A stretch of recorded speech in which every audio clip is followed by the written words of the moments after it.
जिक्र करेंगे लीगी तर्जुमान मरियम औरंगजेब का, जिन्होंने दावा किया है कि गुज़श्ता रोज सेनेट में मुस्लिम लीग नून के सिवा तमाम जमातों ने इलेक्शन मुलतवी कराने के करारदाद की हिमायत की। इल्जाम यह भी ऐड किया कि पीटीआई अंदरूने खाना इलेक्शन मुलतवी कराना चाहती है और बाहर आकर लेवल प्लेइंग फील्ड का रोना रोती है। पार्लियामेंट और अदालतों से भागने वाला अब इलेक्शन से भी भाग रहा है। मुस्लिम लीग नून ने इस करारदाद की मुखालफत की फ्लोर ऑफ द हाउस पे।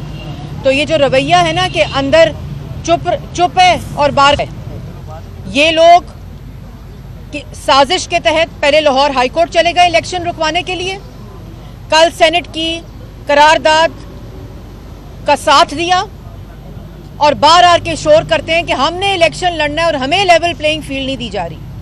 हर रिश्ते से भागने वाला, पार्लियामेंट से भागने वाला, अदालतों से भागने वाला इलेक्शन से भाग रहा है।